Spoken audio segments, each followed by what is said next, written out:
ہم وہی کہیں گے جو ہمارا دین ہم کو بتاتا ہے. عمل کرو تو تمہارا بھلا ہے، نہیں کوئی عمل کرے تو نقصان ہمارا نہیں ہے اسی کا. ورحمۃ اللہ تعالی وبرکاتہ. اوپر کا سب بند ہے معلوم ہے.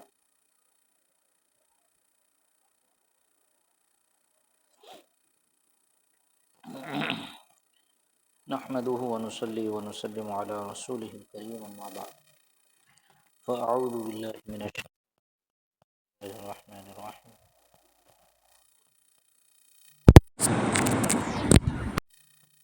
وعلمك ما لم تكن تعلم. صدق الله العلي العظيم وصدق رسوله النبي الأمين المتين الكريم ونحن على ذلك لمن الشاهدين والشاكرين والحمد لله رب العالمين. رب اشرح لي صدري ويسر لي أمري واحلل عقدة من لساني يفقهوا قولي. إن الله وملائكته يصلون على النبي يا أيها الذين آمنوا صلوا عليه وسلموا تسليما. اللهم صل على سيدنا مولانا محمد معدن الجود والكرم وآله وبارك وسلم صلاة وسلام عليك يا رسول الله صلى الله تعالى عليك وبارك وسلم تسليما دائما أبدا. عزیزان ملت اسلامیہ، رفیقان گرامی،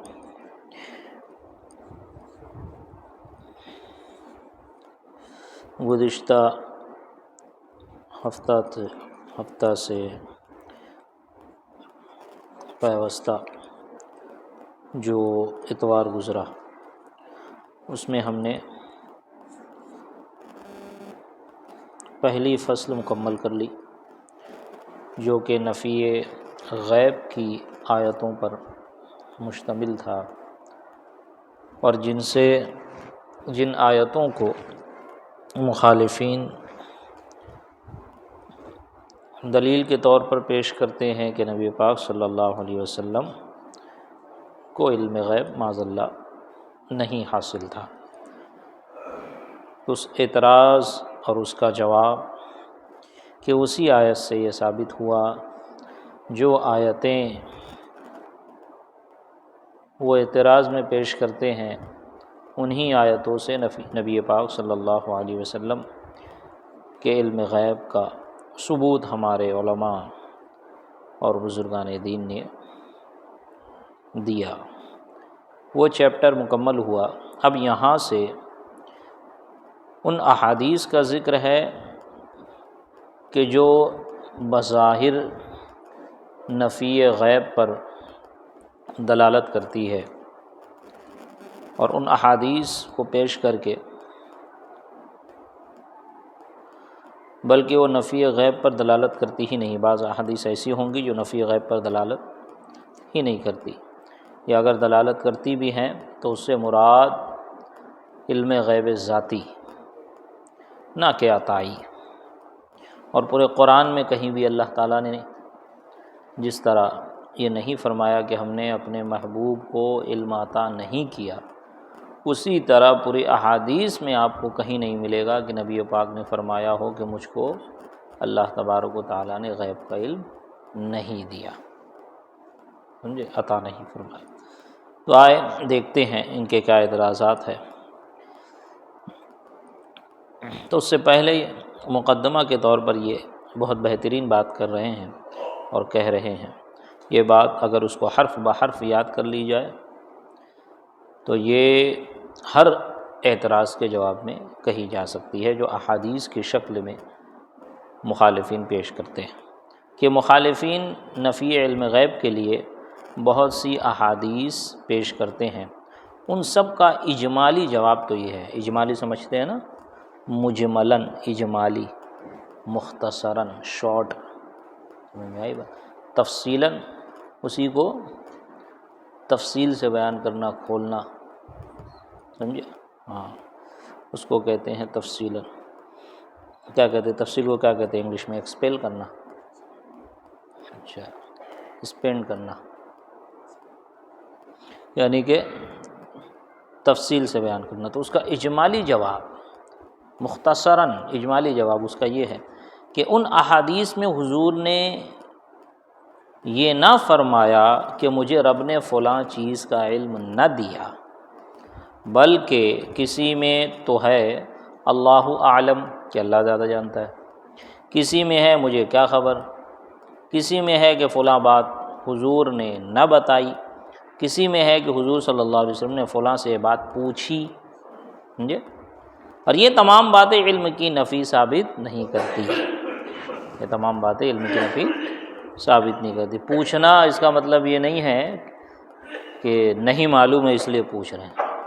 اگر ایسا ہے کہ پوچھنا اگر یہ نفی علم پر دلالت کرتا ہے تو قرآن شریف میں اللہ تعالیٰ فرماتا ہے وَإِذْ قَالَ رَبُّكَ لِلْمَلَائِكَةِ إِنِّي جَاعِلٌ فِي الْأَرْضِ خلیفہ، کہ اللہ تعالیٰ نے فرشتوں سے فرمایا اور فرشتوں سے مشورہ لیا کہ تمہاری کیا رائے ہے اس بارے میں کہ میں زمین پر اپنا خلیفہ بنانے والا ہوں۔ تو اللہ نے پوچھا نا، تو کیا مطلب اللہ تعالیٰ کو علم نہیں ہے؟ اور اللہ تعالیٰ فرشتے آتے تو فرشتوں سے ہے نا، کئی احادیث میں ہے نا فرشتوں سے پوچھتا نا میرے بندوں کو کس حالت میں پایا وغیرہ وغیرہ، تو کیا مطلب اللہ تعالیٰ کو علم نہیں ہے؟ پوچھنا یہ نفی علم پر دلالت نہیں کرتا ہے۔ استاد بھی کھڑے ہو کر اپنے شاگردوں سے اپنے اسٹوڈنٹ سے پوچھتا ہے نا، سوال جواب کرتا ہے نا، تو پوچھنا یہ نفی علم پر دلالت نہیں کرتا۔ یہ تمام باتیں علم کی نفی ثابت نہیں کرتی۔ نہ بتانا کوئی پوچھے آپ مجھ سے پوچھو میں نہ بتاؤں، اس کا مطلب یہ تھوڑی کہ مجھے نہیں معلوم ہے نا، اس کی حکمتیں ہوتی ہے، بعض باتیں نبی پاک صلی اللہ علیہ وسلم نے نہیں بتائی، اس کو راز رکھا، حکمت کے تحت اسے نہ بتایا۔ تو نہ بتانا یا پوچھنا یا اللہ عالم فرمانا اور بہت سی مصلحتوں کی وجہ سے بھی ہو سکتا ہے۔ بہت سی باتیں خدا نے بندوں کو نہ بتائیں، سوال کے باوجود مخفی رکھا۔ بہت سی چیزوں کے متعلق پروردگار عالم فرشتوں سے پوچھتا ہے، کیا اس کو بھی علم نہیں؟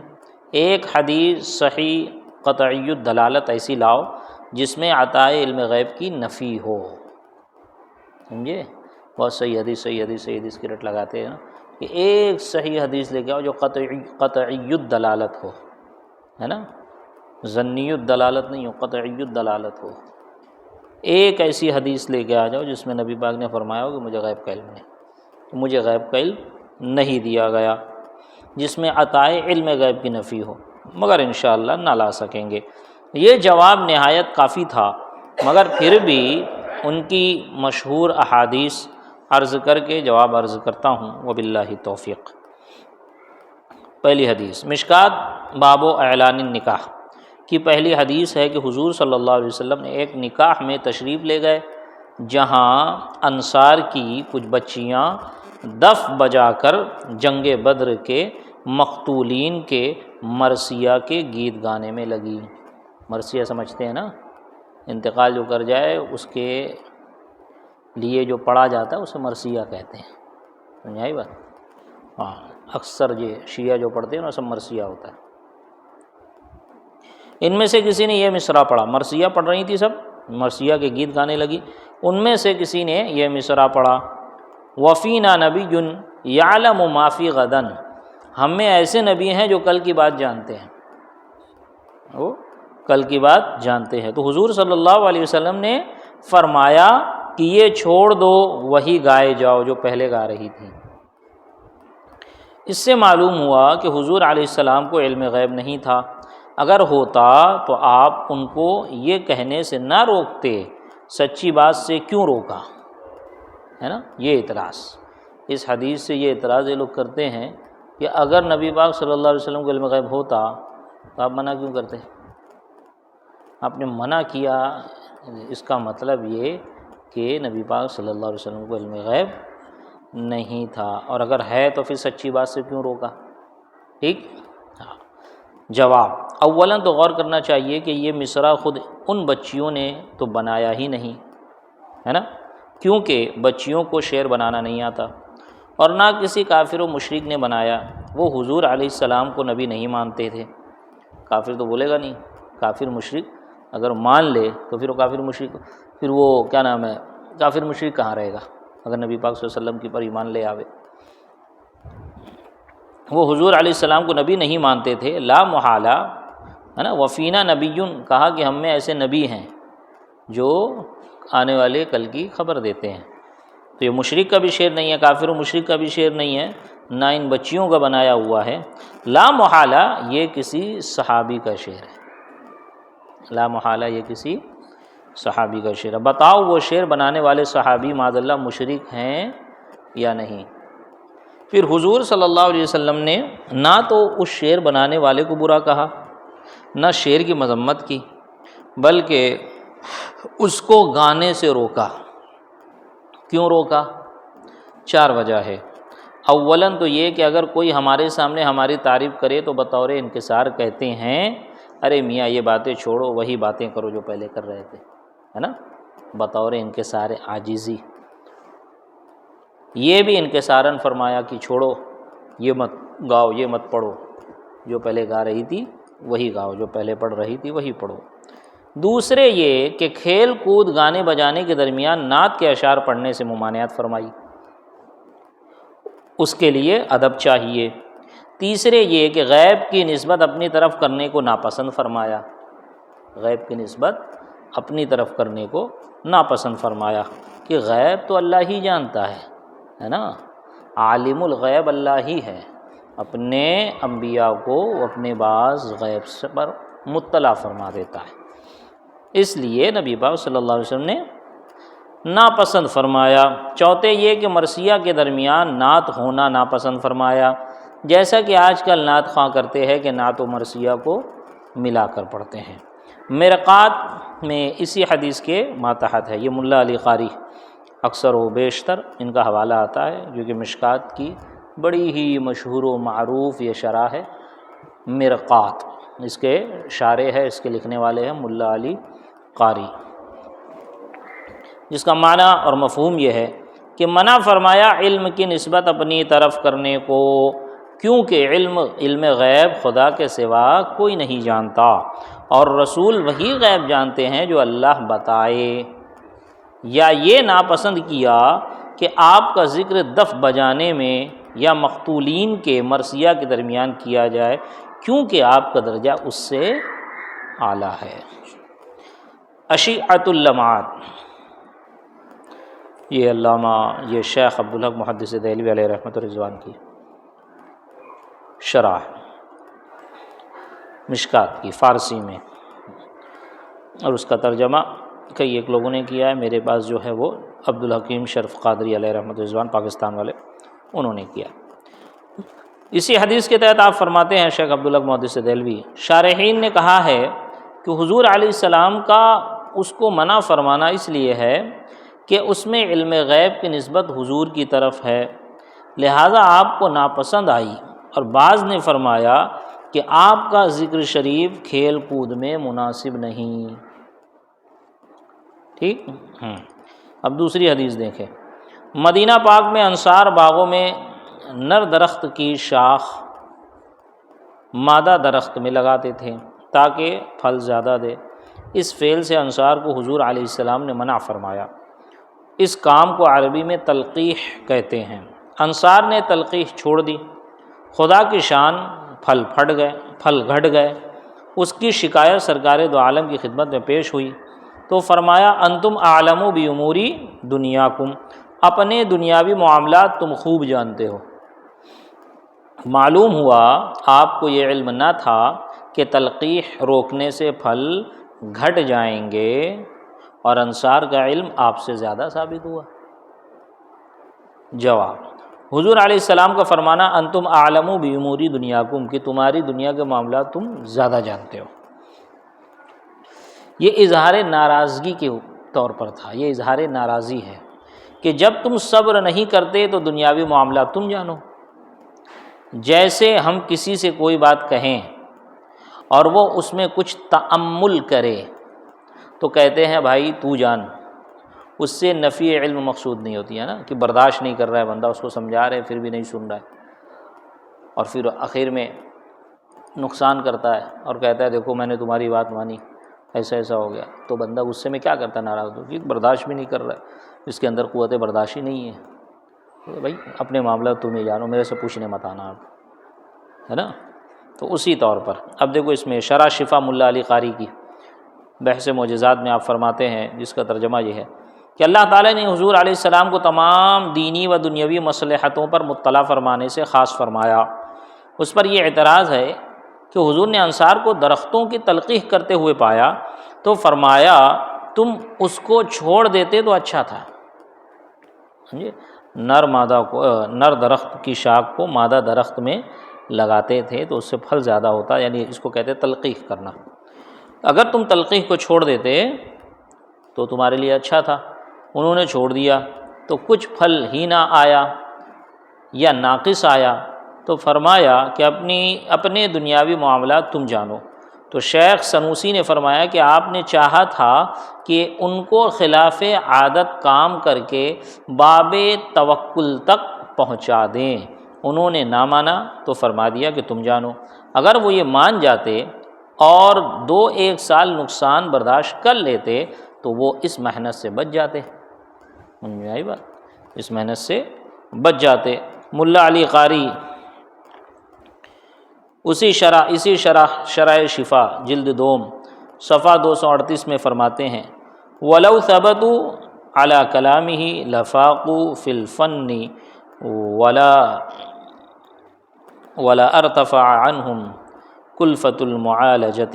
اگر وہ حضرات حضور کے فرمان پر ثابت رہتے تو اس فن میں فوقیت لے جاتے اور ان سے اس تلقیح کی محنت دور ہو جاتی۔ سمجھ میں آئی بات؟ ہاں، یہ نبی پاک صلی اللہ علیہ وسلم نے ان کو جو یہ مشورہ دیا، ان سے جو فرمایا، یہ ان کی بھلائی کے لیے، لیکن وہ اس پر برداشت نہیں کر پائے تو نبی پاک صلی اللہ علیہ وسلم نے ان کو ان کی حالت پر چھوڑ دیا، بھائی تمہاری دنیاوی معاملہ تم سمجھو۔ فصل الخطاب میں علامہ قیصری سے نقل ہے جس کا ترجمہ یہ ہے حضور علیہ السلام کے علم سے زمین و آسمان میں ذرہ بھر چیز بھی پوشیدہ نہیں، اگرچہ آپ فرماتے تھے کہ دنیاوی کام تم جانو۔ حضرت یوسف نے کبھی کاشتکاری نہ کی تھی۔ حضرت یوسف علیہ السلام، آپ نے کبھی کاشتکاری سمجھتے ہو نا، کھیتی باڑی اس کو کہتے ہیں کاشتکاری، نہ کی تھی اور نہ کاشتکاروں کی صحبت حاصل کی، مگر زمانہ قحط آنے سے پہلے حکم دیا کہ غلہ خوب کاشت کرو اور فرمایا فما حصدتم فذروہ فی سنبلہ، کہ جو کچھ کاٹو اس کو بال ہی میں رہنے دو، یعنی گیہوں کی حفاظت کا طریقہ سکھایا۔ آج بھی غلہ کو بھوسے میں رکھ کر اس کی حفاظت کرتے ہیں۔ ان کو کھیتی باڑی کا خفیہ راز کس طرح معلوم ہوا؟ حضرت یوسف علیہ السلام کو کس طرح معلوم ہوا ہے نا؟ سورہ یوسف میں سارے واقعات پڑھو گے، اگر آپ مطالعہ کرنا چاہتے ہیں تو کنز الایمان میں جا کے مطالعہ کریں۔ تو حضرت یوسف علیہ السلام کو کیسے معلوم ہوئی یہ ساری بات کہ گیہوں کی حفاظت کیسی کی جائے اور کھیتی کی حفاظت کیسی کی جاتی ہے؟ اور فرمایا اجعلنی علی خزائن الارض انی حفیظ علیم، مجھ کو زمین کے خزانوں پر مقرر کر دو، میں اس کا محافظ اور ہر کام جاننے والا ہوں۔ یہ ملکی انتظامات وغیرہ کس سے سیکھے؟ آپ تو قید تھے، ہے نا، 12 سال قید میں رہے۔ تو کیا حضور صلی اللہ علیہ وسلم کی دانائی اور حضور کا علم حضرت یوسف علیہ السلام سے بھی کم ہے معاذ اللہ؟ سمجھ میں آئی بات؟ تو اس سے کوئی اعتراض نبی پاک کے علم غیب پر نہیں بنتا۔ ترمذی کتاب التفسیر سورہ انعام میں ہے، حضرت مسروق عائشہ صدیقہ رضی اللہ تعالی عنہا سے روایت فرماتے ہیں کہ جو شخص کہے کہ حضور علیہ السلام نے اپنے رب کو دیکھا یا کسی شے کو چھپایا وہ جھوٹا ہے۔ ومن زعم انہ یعلم ما فی غد فقد اعظم الفریۃ علی اللہ، اور جو کہے کہ حضور علیہ السلام کل کی بات جانتے تھے اس نے اللہ پر جھوٹ باندھا۔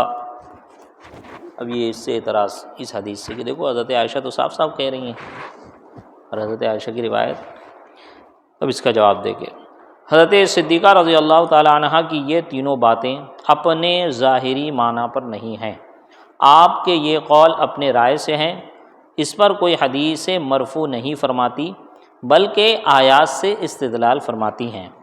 رب تعالیٰ کو دیکھنے کے متعلق حضرت ابن عباس رضی اللہ تعالیٰ عنہ نے روایت پیش فرمائی اور اب تک جمہور اہل اسلام اس کو مانتے چلے آئے ہیں۔ دیکھو اس کی تحقیق مدارج اور نسیم الریاض وغیرہ میں، اور ہماری کتاب شان حبیب الرحمن سورہ والنجم میں۔ اسی طرح حضرت صدیقہ کا فرمانا کہ حضور علیہ السلام نے کوئی چیز نہ چھپائی، اس سے مراد احکام شرعیہ تبلیغیہ ہیں، ورنہ بہت سے اسرار الہیہ پر لوگوں کو مطلع نہ فرمایا۔ مشکات کتاب العلم فصل دوم میں حضرت ابو ہریرہ رضی اللہ تعالیٰ عنہ سے روایت ہے کہ مجھ کو حضور علیہ السلام سے 2 قسم کے علوم ملے، ایک وہ جس کی تبلیغ کر دی، دوسرے وہ کہ اگر تم کو بتاؤں تو تم میرا گلا کاٹ دو۔ اس سے معلوم ہوا کہ اسرار الہیہ نامحرم سے چھپا لیے گئے۔ اسی طرح حضرت صدیقہ کا یہ فرمانا کہ کل کی بات حضور علیہ السلام نہیں جانتے تھے، اس سے مراد ہے بالذات نہ جاننا، ورنہ صدحہ احادیث اور قرآنی آیات کی مخالفت لازم آئے گی، ہے نا۔ نبی پاک صلی اللہ علیہ وسلم نے بتایا نا کل کیا ہونے والا ہے، بہت سے لوگ بتایا، بہت سی احادیث میں ذکر ہے۔ جنگ بدر کا نقشہ ہی دیکھ لیجئے، نبی پاک نے کھینچ کے بتایا کہ یہاں مرے گا، یہاں مرے گا، یہاں مرے گا، تو کل ہی کے بارے میں تو بتایا۔ حضرت عائشہ کہہ رہی ہیں کہ نبی پاک یہ کہے کل کی بات جانتے ہیں، اس نے اللہ پر جھوٹ باندھا، تو اس سے مراد یہی کہ بالذات نہیں جانتے، سمجھے؟ ہاں، بغیر مستقل بالذات نہیں جانتے، اللہ کے بتانے سے جانتے ہیں۔ ورنہ بہت سی احادیث میں نبی پاک صلی اللہ علیہ وسلم نے آنے والی باتوں کی خبر دی۔ حضور علیہ السلام نے قیامت کی، دجال کی، امام مہدی کی، حوض کوثر کی شفاعت، بلکہ امام حسین کی شہادت کی، جنگ بدر ہونے سے پیشتر کفار کے قتل کی اور جگہ قتل کی خبر دی۔ نیز اگر حضرت صدیقہ رضی اللہ تعالیٰ عنہ کے فرمان کے ظاہری معنی بھی کیے جائے تو مخالفین کے بھی تو خلاف ہے کہ وہ بھی بہت سے غیوب کا علم مانتے ہیں، اور اس میں بالکل نفی ہے۔ مجھے آج یقین ہے کہ کل پنجشنبہ ہوگا، جیسے ہم لوگ بیٹھے ہیں تو یقین ہے کل پیر ہوگا، ہے نا۔ سورج نکلے گا، رات آئے گی، یہ بھی توکل کی، یہ بھی تو کل کی بات کا علم ہوا۔ حضرت صدیقہ رضی اللہ تعالیٰ عنہ نے معراج جسمانی کا بھی انکار فرمایا، مگر یہی کہا جاتا ہے کہ واقعہ معراج ان کے نکاح میں آنے سے پیشتر کا ہے، ان کے علم میں نہ آیا۔ سمجھ میں آئی بات؟ واقعہ معراج حضرت عائشہ صدیقہ رضی اللہ تعالیٰ عنہ کے نکاح میں آنے سے پہلے کا ہے، یہ ان کے علم میں نہیں آیا۔ اور جہاں انہوں نے کہا کہ اللہ تعالیٰ کو جو یہ کہے حضور صلی اللہ علیہ وسلم نے اپنے رب کو دیکھا یا کسی شے کو چھپایا وہ جھوٹا ہے، تو یہ ان کا اپنا استدلال ہے، ان کا اپنا اجتہاد ہے، اور یہ اجتہاد کیا ہے؟ خطأ اجتہاد ہے، اجتہادی غلطی ہے کہ اگر اجتہاد ثواب کو پہنچ جائے تو 2 ثواب سواد والا، کہ اجتہاد اگر درست ہو تو 2 ثواب ملتا ہے، اور اگر درست نہ ہو تو 1 ثواب ملتا ہے۔ تو کیا مطلب کوئی بھی اجتہاد کہ نہیں، جو صاحب اجتہاد ہے، جو اجتہاد کے منصب پر فائز ہے، وہ اجتہاد کرے گا۔ حضرت عائشہ صدیقہ رضی اللہ تعالیٰ عنہ یہ مجتہد تھیں، مجتہدہ تھی، فقیہہ تھی۔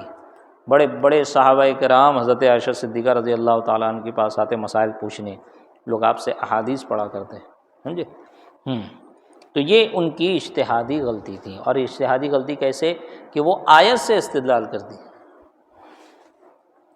7ویں پارے کی آخری صفحے کی آیت ہے،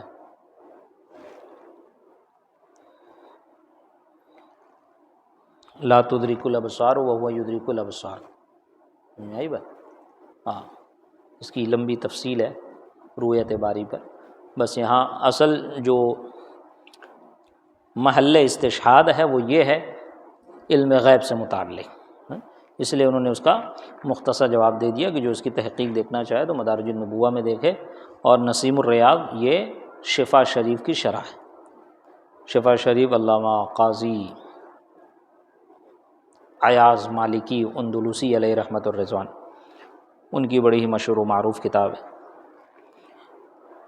سمجھ میں آئی بات؟ ہاں، تو حضرت عائشہ صدیقہ رضی اللہ تعالیٰ عنہ کا یہ فرمانا کہ جو کہے کہ نبی پاک صلی اللہ علیہ وسلم کل کی بات جانتے ہیں، اس نے اللہ پر جھوٹ باندھا، اس سے مراد یہ کہ بالذات نہیں جانتے، اللہ کے دینے سے، اللہ کے بتانے سے جانتے۔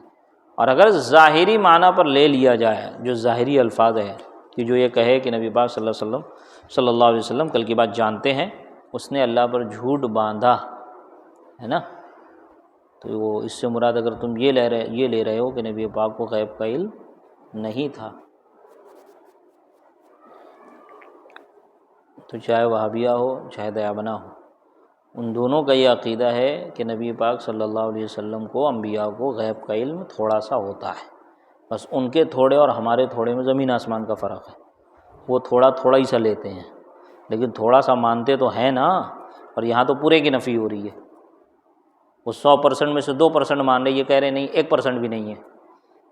اور ہم کہتے ہیں ہاں ہے تھوڑا، لیکن وہ کتنا ہے نہیں معلوم، اس کی حد کیا ہے نہیں معلوم، ہے نا. ہاں، یہ ساری بحثیں آپ نے پہلے سماعت فرما لی.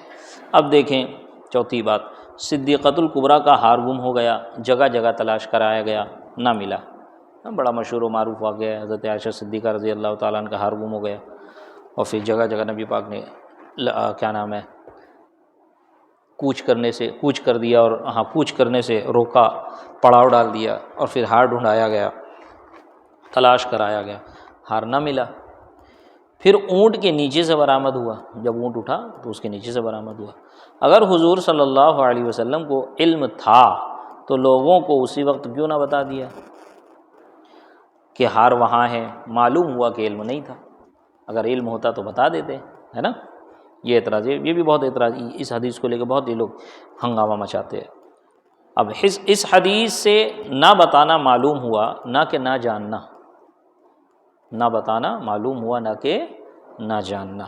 جیسے کوئی بھی شے ہو کہ آپ مان لیجئے کسی چیز کے بارے میں مجھ سے پوچھو اور مجھے معلوم ہو کہ فلاں چیز کہاں رکھی ہے یا فلاں شخص کہاں گیا، میں نہ بتاؤں، خاموش رہوں، تو اس کا مطلب یہ تھوڑی کہ مجھے نہیں معلوم ہے.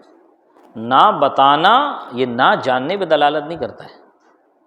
سمجھ میں آئی بات؟ ہاں، ہو سکتا ہے کچھ حکمت ہو، کوئی مجبوری ہو، اور جب نبی پاک صلی اللہ علیہ وسلم کی بات ہے تو یہاں حکمت ہے، اور وہ حکمت کیا ہے آگے آتی ہے.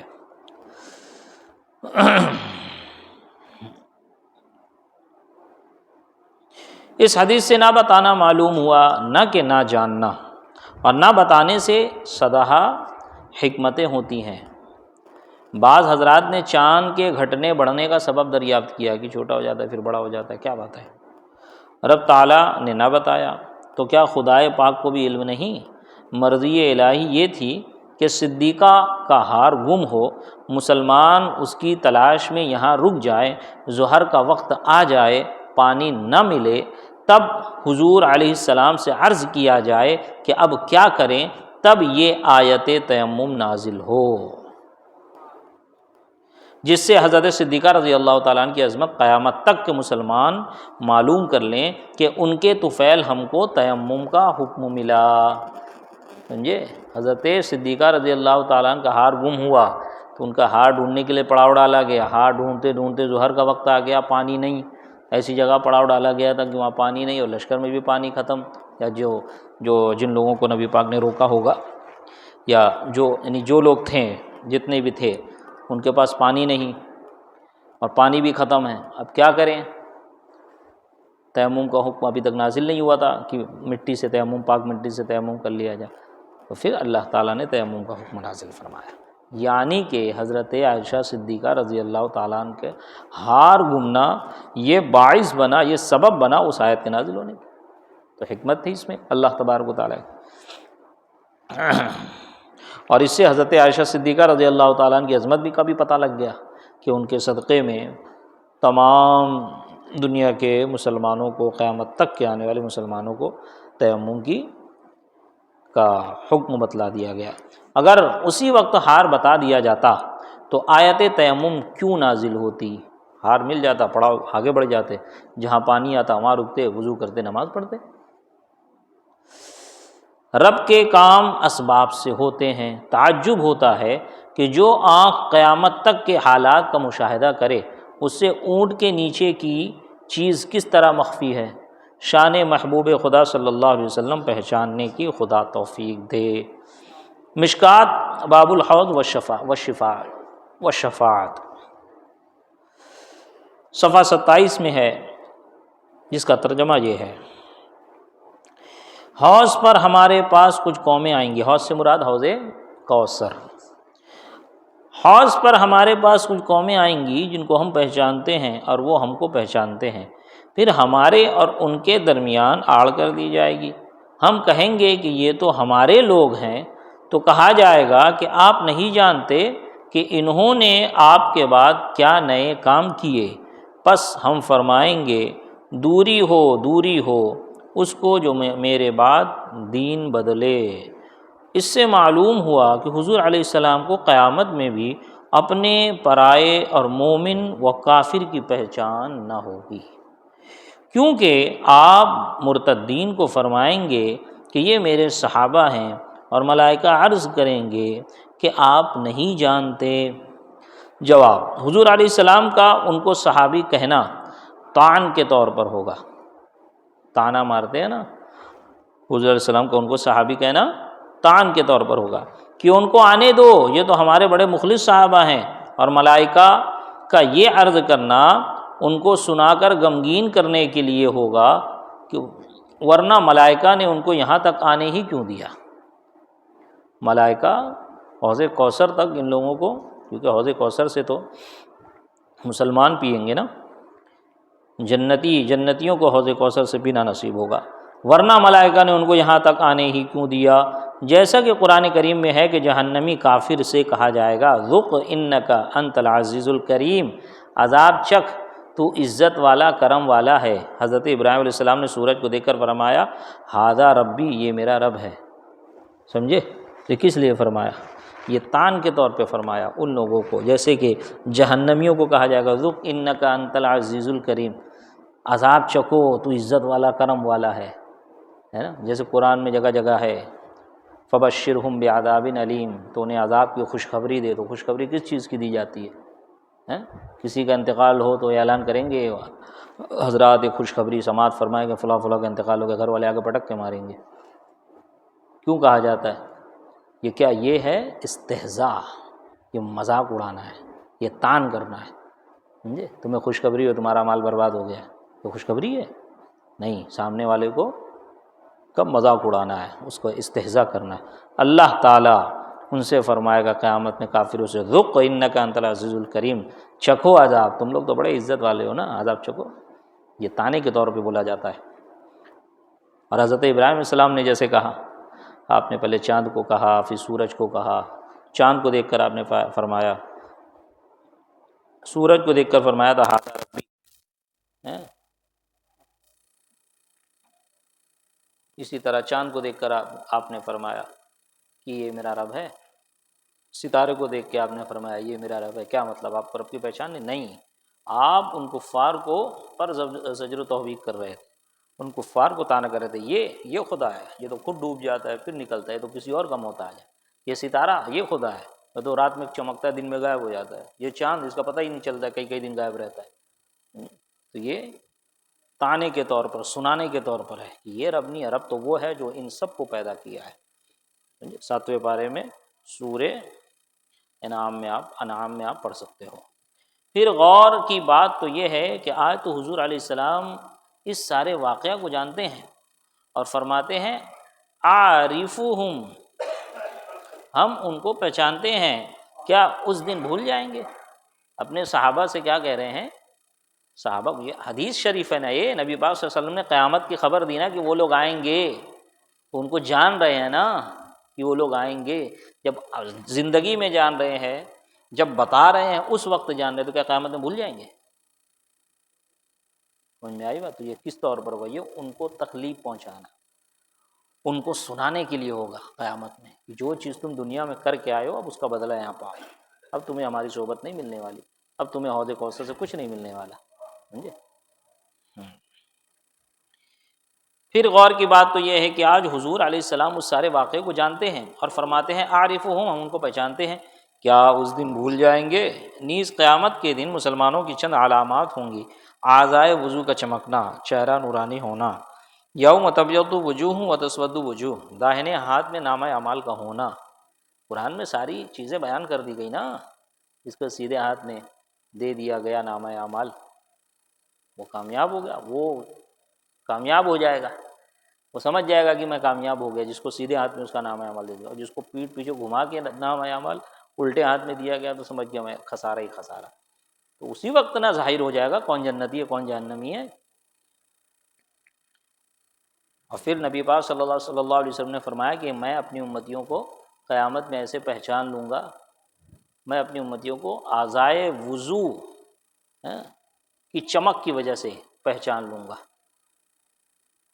اور مثال کیا دی کہ جیسے سفید سفید گھوڑے ہو اور اس میں کچھ چتکبرے گھوڑے ہو، اور کہا جائے کہ چتکبرے گھوڑے کو پکڑ لاؤ، یا کالے گھوڑے ہوں غالباً اور اس میں کچھ چتکبرے گھوڑے ہوں، تو کہا جائے کہ چتکبرے گھوڑے کو پکڑ لاؤ یا پہچان لو، تو ان کو پہچاننا کوئی تکلیف کوئی مشکل بات ہے نہیں، آسانی سے پہچان لیں گے، دور سے بھی پہچان لے گا آدمی۔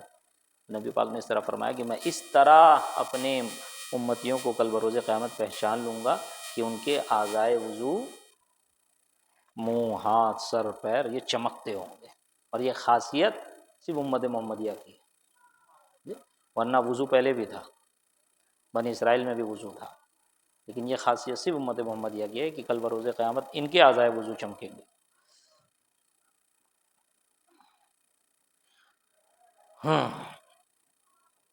یوم تبیض وجوہ وتسود وجوہ، دائنے ہاتھ میں نامہ اعمال کا ہونا، پیشانی پر سجدہ کا داغ ہونا، دیکھو مشکات کتاب الصلاۃ، اور کفار کی علامت ہوگی ان کے خلاف ہونا، ان کے خلاف ہونا، اور ان لوگوں کو ملائکہ کا روکنا ان کے ارتداد کی خاص علامت ہوگی جو آج بیان ہو رہی ہے۔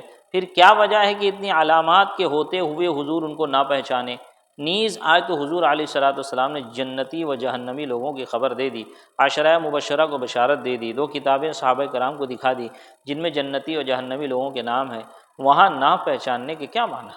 حضور علیہ السلام کو تمام مخلوقات سے زیادہ علم ہے، پھر ملائکہ کو تو خبر ہے کہ یہ مرتد ہیں، حضور علیہ السلام کو خبر نہیں۔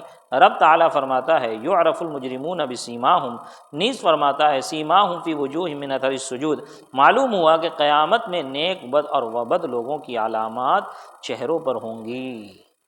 تمام مخلوقات سے زیادہ علم نبی پاک صلی اللہ علیہ وسلم کا ہے، تو فرشتوں سے بھی زیادہ ہے نا، فرشتوں کو معلوم ہے کہ یہ مرتد ہے، نبی پاک کو نہیں معلوم، تو پھر نبی پاک کا علم زیادہ کہاں ہوا؟ سمجھ آئی بات؟ ہاں، تو اس کی تعویل یہی ہے کہ تعویل کیا بلکہ حقیقت ہی یہی ہے کہ وہاں پر وہاں پر ان کو تان مارنے کے لیے، تانا مارنے کے لیے، تان و تشنی کے طور پر ان کو کہا جائے گا کہ یہ تو ہمارے اصحاب ہیں، تو فرشتے کہیں گے نہیں نہیں یہ آپ کے اصحاب نہیں، یہ تو مرتد ہے، یہ تو جہنمی ہے۔ مشکات باب الحوض والشفاعہ، صفحہ نمبر 390، چلے آخری حدیث لیں انشاءاللہ، واقعی اگلے ہفتے۔ 390 میں ہے کہ جنتی مسلمان جہنمی مسلمانوں کو نکالنے کے لیے جہنم میں جائیں گے، اور ان کی پیشانی کے داغ سجدہ دیکھ کر ان کو جل چکنے کے بعد نکالیں گے، اور ان سے فرمایا جائے گا فمن وجدتم فی قلبہ مثقال ذرۃ من خیر فاخرجوہ، جس کے دل میں رائی کے برابر ایمان پاؤ اسے نکال لے جاؤ۔ دیکھو جنتی مسلمان دوزخی مسلمانوں کے دل کے ایمان کو پہچانتے ہیں۔ اچھا یہ اسی کا جواب چل رہا ہے، یہ اسی کا جواب چل رہا ہے کہ جنتی مسلمان دوزخی مسلمانوں کے دل کے ایمان کو پہچانتے ہیں، بلکہ یہ بھی جانتے ہیں کہ کس کے دل میں کس درجہ کا ایمان ہے، کس کے دل میں کس درجہ کا ایمان ہے، دینار کے برابر یا ذرہ کے برابر۔ لیکن حضور علیہ الصلوۃ والسلام کو چہرہ دیکھ کر، علامات دیکھ کر بھی خبر نہیں ہوتی کہ یہ مسلمان ہیں یا کافر، اللہ سمجھ نصیب عطا فرمائے۔ سمجھ میں آئی بات؟ ہاں، اتنی ساری دلیل ہونے کے باوجود بھی وہ نقطہ پکڑنا کہ جس سے نبی پاک صلی اللہ علیہ وسلم کی شان میں کچھ تنقیص نکلتی ہو، نقص آتا ہو، یہ اسی مکھی کی طرح ہے کہ سارے بدن کو چھوڑ کر جا کے زخم پہ بیٹھتی ہے۔ سمجھے؟ کتنی ساری احادیث اور آیتیں نظر نہیں آ رہی ہے شان والی، لیکن وہی ٹکڑا ہم کو لینا ہے اور وہی حدیث لینا ہے، اور حدیث کا وہی ٹکڑا لینا ہے کہ جس سے کچھ نہ کچھ جو ہے اثر معلوم ہو، بظاہر ایسا لگے کہ نبی پاک صلی اللہ علیہ وسلم کو اختیار نہیں ہے، نبی پاک صلی اللہ علیہ وسلم کو علم غیب نہیں ہے، اس میں تعویل نہیں کی جا سکتی، کیا اس کے کوئی دوسرے معنی نہیں ہے؟ اور 1400 سال میں کسی کے دماغ میں یہ بات کیوں نہیں آئی؟ انہی خبیثوں کے دماغ میں کیوں آئی؟ سمجھے؟ ہاں، تو یہ بھی ایک واضح علامت ہے کہ جب اللہ تعالیٰ گمراہ کرتا ہے تو پھر کوئی ہدایت دینے والا نہیں رہتا۔ وَمَن يُضْلِلِ اللَّهُ فَلَا مَن يَهْدِهِ اللَّهُ فَلَا مُضِلَّ لَهُ وَمَن يُضْلِلْهُ فَلَا هَادِيَ لَهُ۔ جو اللہ جس کو ہدایت دے دے اس کو کوئی گمراہ نہیں کر سکتا، اور اللہ تعالیٰ جس کو گمراہ کر دے دنیا کی کوئی طاقت نہیں ہے پھر اس کو راستے پہ لے آئے۔ اس لیے ان کو چھوڑ دو، اور جو ہمارے سنی بھائی ہیں ان کو بچاؤ۔ آخری حدیث، آخری اعتراض و جواب سماعت فرمائیں انشاءاللہ، پھر اگلے ہفتے جتنا ہے بھائی، چلو انشاءاللہ اگلے ہفتے پورا کر دیا جائے گا۔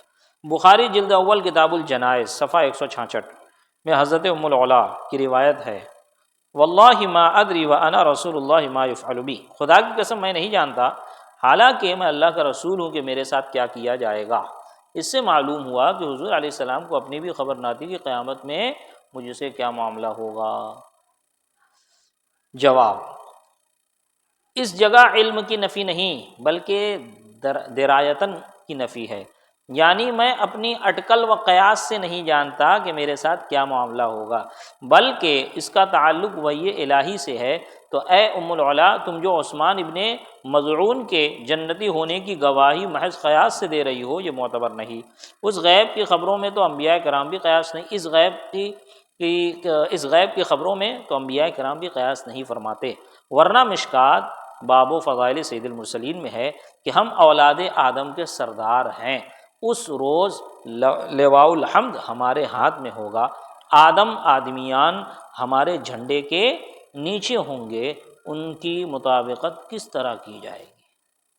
ان کی مطابقت ایک حدیث میں فرما رہے ہیں کہ مجھے نہیں معلوم، دوسری حدیث میں فرما رہے ہیں کہ کل جو ہے لواء الحمد میرے ہاتھ میں ہوگا، اور تمام آدم اور آدم کی تمام ذریت، تمام آدمیان یعنی تمام مخلوق میرے جھنڈے کے نیچے ہوگی۔ تو جس کو لواء الحمد ملے وہ جنتی نہیں ہوگا تو کون جنتی ہوگا؟ سمجھ آئی بات؟ اور اس کا ذکر وہاں پر گزر چکا ہے نا، ما یفعل بی ولا بکم والی آیت میں، کہ اللہ تعالیٰ نے پھر نازل فرمایا انا فتحنا لک فتحا مبینا، سورہ فتح 26ویں پارہ، اور بتا دیا تو صحابہ کرام خوش ہو گئے، یا رسول اللہ آپ کو بتا دیا گیا آپ کے ساتھ کیا معاملہ ہوگا، اور ہم رہ گئے۔ تو پھر آگے کی آیت نازل ہوئی کہ مومنین اور مومنات ان تمام لوگوں کو بھی جنت میں داخل کیا جائے گا، تو سارے صحابہ بھی خوش ہو گئے۔ نبی پاک صلی اللہ علیہ وسلم کی بات کر رہے ہیں، آپ کے صدقے میں تو تمام صحابہ کو خوشخبری دے دی گئی، تمام مومنین و مومنات کو خوشخبری دے دی گئی، جو مومن اور مومنات رہتے ہوئے اپنا ایمان بچا کر دنیا سے چلا جائے وہ بھی جنت میں جائے گا۔ تو اس آیت سے وہ آیت منسوخ، وہاں پر آپ نے بالتفصیل پورا سماعت فرمایا، ٹھیک ہے؟ ہاں چلے انشاءاللہ باقی کے اعتراضات اگلے ہفتے۔ اللہ تبارک و تعالیٰ کی بارگاہ میں دعا ہے مولا کریم ہمارے اس درس کی محفل کو اپنی بارگاہ میں قبولیت کا درجہ عطا فرمائے۔ مولا کریم ہمارے اس درس کی محفل کو ہم سب کے لیے کل بروز قیامت ذریعہ نجات بنائے۔ مولا کریم یہاں پر جو کچھ درس ہوا اسے یاد رکھنے، اس پر عمل کرنے اور اس کو دوسروں تک پہنچانے کی توفیق رفیق عطا فرمائے۔ وصلی اللہ تعالی علی خیر خلقہ ونور عرشہ سیدنا محمد وعلی آلہ وصحبہ اہل بیت و احباب اجمعین برحمتک یا ارحم الراحمین۔